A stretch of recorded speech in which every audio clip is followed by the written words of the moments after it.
clam South Fox H-Town Hospital, Top Gun XP sweat. His first punt today. And it's a big one. Wow, look at this.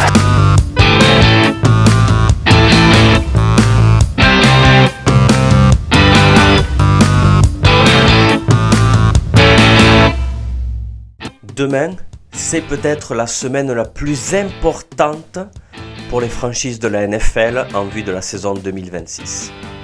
En effet, c'est l'ouverture de la Free Agency. C'est une étape qui permet aux franchises de continuer la construction de leur effectif en attendant une autre étape importante qui sera la draft qui aura maintenant lieu dans 7 semaines. Salut à tous et bienvenue chez le Punter. Alors, petit épisode, on va faire un épisode assez court aujourd'hui. On va parler donc de la Free Agency, de cette fenêtre de transfert qui démarre donc dans quelques heures maintenant. On va pas parler des centaines de joueurs disponibles, mais plutôt du top 10, top 12 des joueurs disponibles. D'accord ? Avant cela, expliquons rapidement ce qu'est la Free Agency.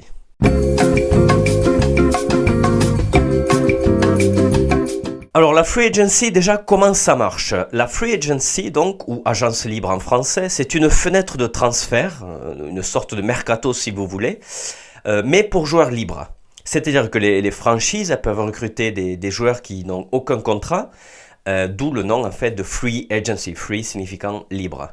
Chaque joueur peut donc négocier directement avec les 32 franchises et ensuite signer où bon lui semble. Demain, lundi, donc dans quelques heures, c'est le début de ce qu'on appelle the legal tampering period, c'est-à-dire la période de négociation autorisée. C'est-à-dire qu'officiellement, les franchises elles peuvent contacter légalement les joueurs et leurs agents, mais les signatures seront mercredi. Les signatures, c'est mercredi. Demain, c'est la période de négociation, si vous voulez. Après, on va pas se mentir, hein. On sait très bien que ce terme de legal tampering, d'accord, de négociation légale, c'est ce qu'on appelle un oxymore, hein. C'est-à-dire que les franchises et les joueurs, ils sont en contact depuis des semaines, depuis au moins le NFL Combine. Après, bon, il existe, on va expliquer un peu, parce qu'il existe deux types de joueurs libres. Il existe ce qu'on appelle les unrestricted free agent, les UFA, c'est-à-dire que ils ont 4 saisons ou plus dans leur équipe et eux ils peuvent signer avec n'importe qui et leur ancienne équipe n'a aucun pouvoir sur leur contrat. Après il y a l'autre catégorie, ce sont les restricted agents, les RFA, qui ont 3 saisons dans leur équipe. Et eux, ils peuvent négocier donc ouvertement avec d'autres équipes, mais attention, leur ancienne équipe a le droit de placer ce qu'on appelle un tender, c'est comme une espèce de tag en fait. Et si une autre équipe fait une offre, l'ancienne équipe qui détenait les droits du joueur peut égaler l'offre pour conserver le joueur, ou alors le laisser partir en échange d'un choix de draft. Donc voilà, on va parler un peu de l'histoire aussi de cette free agency parce que c'est pas quelque chose de nouveau, mais ça n'a pas toujours existé. En fait, ça date de 1993. Et il y a eu une plainte qui a été déposée contre la NFL par le joueur Freeman McNeil, qui était à l'époque un running back des New York Jets. Donc McNeil et un groupe de joueurs avec lui, en fait, ils demandaient à ce que le système change. Il faut savoir qu'à l'époque, il y avait un système que la NFL avait inventé qui s'appelait le plan B, le plan B. Et les équipes avaient le contrôle de leurs joueurs, même ceux en fin de contrat. À l'époque, les effectifs, c'était 47 joueurs, okay, contre 80 et quelques aujourd'hui. Enfin, 53 pendant la saison. C'était 47 joueurs. Et 37 joueurs, ils étaient sous le contrôle total de leur équipe, qu'ils soient sous contrat ou non. Les autres joueurs, les 10 autres joueurs laissés libres, eux, ils pouvaient négocier sans problème avec d'autres équipes. Tandis que ceux qui étaient libres, mais qui étaient mis sous le contrôle de leur équipe, du coup, ils avaient moins de liberté à l'heure de négocier un nouveau contrat avec d'autres franchises, ce qui était assez, on va dire, injuste. Donc du coup, il y a eu beaucoup de poursuites judiciaires contre la NFL, quoi, et un tribunal a finalement donné raison à McNeil et le groupe de joueurs qui se plaignaient, quoi. Le juge déclarait le plan B de la NFL illégal, car en fait, il restreignait la capacité d'un joueur en fait à gagner sa vie, à essayer de chercher un meilleur contrat. Donc du coup, la NFL, on va dire les propriétaires des franchises et les joueurs, ils trouvaient un compromis, c'est-à-dire que pour éviter qu'il y ait d'autres poursuites, il y avait un accord historique qui était signé et donc en 1993, la Free Agency voyait le jour.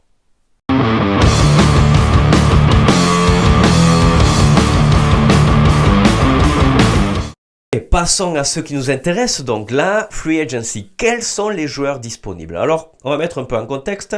C'est une Free Agency assez intéressante d'ailleurs. D'abord parce qu'il n'y a pas de superstar de disponible, d'accord, dans cette fenêtre. Par contre, il y a beaucoup de titulaires, des très très bons joueurs qui en fait ils quittent leurs équipes pour un nouveau, on va dire un nouveau défi ou alors un nouveau contrat. Il y en a pas mal qui sont en fait sous leur contrat rookie. Leur contrat rookie vient de se terminer. Leur équipe pour n'importe quelle raison, ils peuvent pas les prolonger. Donc du coup, ils vont aller chercher un contrat, un gros contrat, un bon contrat juteux ailleurs. On va commencer par les quarterbacks. Alors il y a 7 ou 8 franchises qui ont besoin d'un quarterback, clairement. Après, il y a pas mal de joueurs qui sont assez appétissants parce qu'en fait, ils viennent de trop couper. Et comme ils se coupaient, ça veut dire qu'ils peuvent signer pour le minimum dans leur nouvelle équipe. Sachant que leur ancienne équipe, ils vont devoir se bouffer ce qu'on appelle le cap hit. Et si on pense par exemple à Kyler Murray, on parle de 30 et quelques millions. Et lui pourrait signer dans une nouvelle équipe pour un petit million. Ça le rend très appétissant. On va parler de Kyler Murray dans une seconde. On va parler d'abord de Malik Willis. Malik Willis, pour moi et pour beaucoup, c'est le joueur le plus intéressant, le plus attrayant à ce poste. Il vient de passer 2 saisons à Green Bay. Il nous a offert de très belles prestations. Il était remplaçant de Jordan Love, ok? Mais il a beaucoup appris et progressé sous les ordres de Matt LaFleur. C'est un joueur double menace.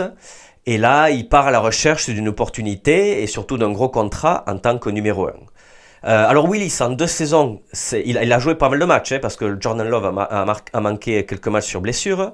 C'est 78% de passes réussies.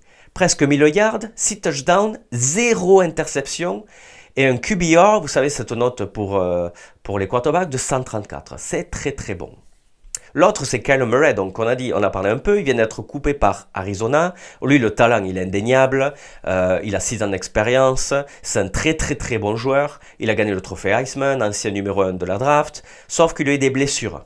Pas mal de blessures en 5 ans, une éthique de travail discutable. D'ailleurs, il y a une légende urbaine qui dit que lui, il a une clause dans son contrat pour faire ses devoirs, c'est-à-dire pour étudier, on va dire, les défenses adverses, le livre de jeu et tout ça, quoi.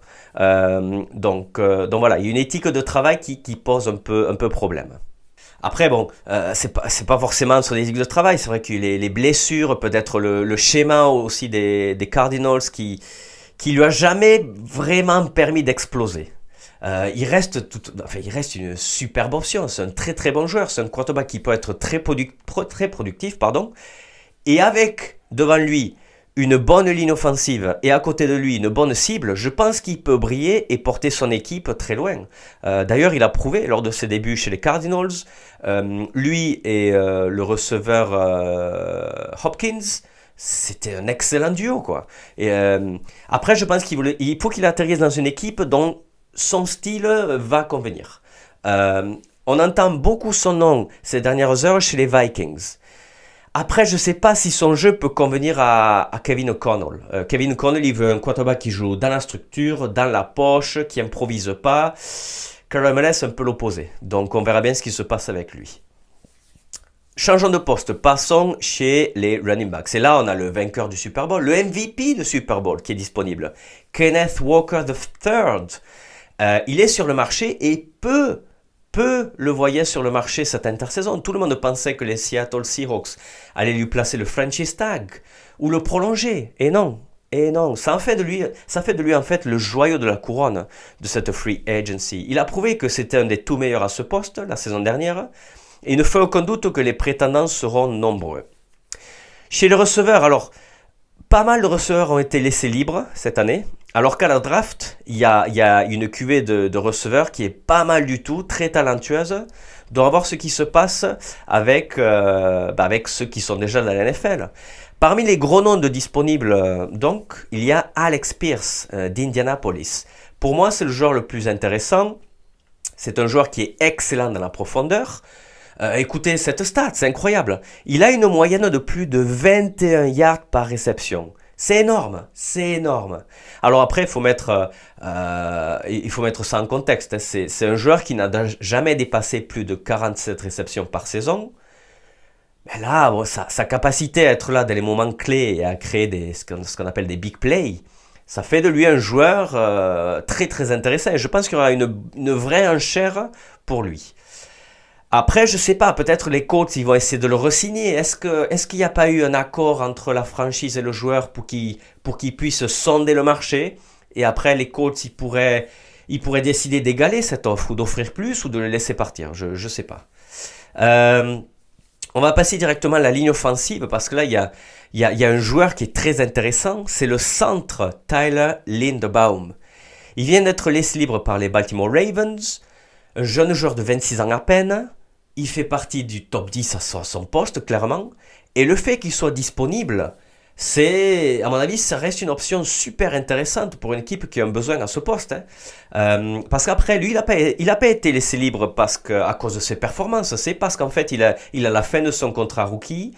Et Baltimore ne veut pas le payer, sachant qu'il pourrait obtenir jusqu'à 10 millions par saison facile. Ok, on va passer de l'autre côté des tranchées, on va passer en défense. Alors, on a vu au cours des dernières années que chez les tackles défensifs, en fait, ces joueurs-là, ils se bonifient avec le temps, un peu comme un bon vin. On voit Calais Campbell, qui lui a 40 ans et il est toujours pas prêt à raccrocher les crampons, il est toujours là, il cherche une nouvelle opportunité. Après, le joueur qui a la plus grosse valeur, c'est sans aucun doute JFM, John Franklin Myers de Denver, qui lui va chercher un troisième gros contrat en 6 saisons, après les Jets donc et les Broncos. La saison dernière, 7 sacs et demi, il a prouvé que c'était de loin le meilleur defensive tackle de cette agence libre. Alors, on va passer chez les pass rushers parce que là, il y a une panacée de joueurs de disponibles. Il y a de tout, il y a des pro bowlers, il y a de superbes athlètes.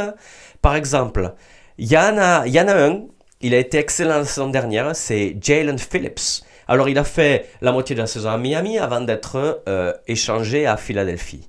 Il a été excellent. Il y avait des doutes sur lui parce qu'il revenait de 2 saisons difficiles à cause de pépins physiques.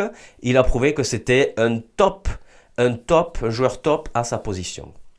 Il y en a un autre, il est un peu plus vieillissant, c'est Trey Hendrickson, qui l'an dernier a eu une saison un peu plus discrète. C'est vrai qu'il a eu une vilaine blessure à l'abdomen, donc il était assez limité. Après, par contre, on parle d'un joueur qui, il n'y a pas si longtemps de cela, en 2024, il était finaliste pour le prix de joueur défensif de l'année. Il avait plus de 17 sacs, je crois qu'il avait fait cette saison-là. Il avait été énorme. Ça reste un des meilleurs à son poste. En 5 saisons chez les Bengals, je crois qu'il en a eu 3 avec plus de 14 sacs. Ça reste une superbe option. Après, il y en a d'autres plus jeunes, des superbes athlètes qui eux aussi, à mon avis, ils vont recevoir un joli contrat cette intersaison. On a par exemple Odafe Oweh, qui est laissé libre par les Chargers et qui a explosé chez les Californiens cette saison. Avant cela, il était resté 5 saisons à Baltimore et là, c'est un peu à dents de scie, quoi. Il y avait des hauts comme des bas. Mais là, cette saison, sous les ordres de Jim Harbaugh, il est devenu un redoutable pass rusher. Il y en a un autre un peu pareil, c'est Boye Mafe de Seattle. Lui, une force de la nature. Super polyvalent en plus. Il peut jouer à l'intérieur de la ligne de linebacker ou sur les ailes. Excellent joueur. On a aussi Clavon Chasen de New England. Lui qui est un joueur, on va dire, qui est très bon dans la disruption et il gêne beaucoup. Depuis l'aile, 12 sacs et demi la saison dernière, 3 fumbles forcés. Un très très bon joueur. Chez linebacker, on a Devin Lloyd qui sort lui aussi d'une excellente saison. Pour lui, c'était à Jacksonville. Un joueur très endurant, vraiment 4 poumons ce mec-là. Il peut jouer tous les snaps et il s'est beaucoup amélioré dans le pass rush. Donc là, à mon avis, il y a 27 ans, il va recevoir un très très joli contrat. Passons à l'arrière-champ de la défense chez les cornerbacks et safeties. Là aussi, il y a énormément de choix et il y a aussi pas mal de vainqueurs de Super Bowl. On a par exemple Rick Woolen et Josh Jobe qui ne sont pas retenus par Seattle. Par contre, leur qualité, leur CV, à mon avis, ils vont leur permettre de vite retrouver un club. On en a d'autres, on a Jalen Watson qui gagnait avec Kansas City, Jamel Dean avec Tampa Bay, eux aussi, ils approchent de la trentaine, mais ils font encore partie du gratin à leur poste. Et en plus, ils ont l'expérience, donc je pense qu'eux aussi, ils vont être très demandés. On a, par exemple, pour moi, le meilleur joueur disponible chez les arrières défensifs, c'est Brian Cook de Kansas City. C'est un safety qui a énormément de qualité et qui a seulement 26 ans. Le problème, c'est que Kansas City, ils ont des problèmes avec la masse salariale, donc du coup, ils ne peuvent pas le prolonger. Mais Cook, en 5 saisons ou 4 saisons chez les Chiefs, il est devenu un des tout meilleurs safeties, en plus, sous les ordres du génie défensif Steve Pagnuolo. Et là, lui aussi, à mon avis, c'est un autre qui va toucher le jackpot. Voilà, c'est la fin de cet épisode. Donc, comme on a dit, dans quelques heures, la folie de la Free Agency va débuter. N'hésitez pas à nous suivre sur notre blog et nos réseaux sociaux pour suivre toutes les signatures.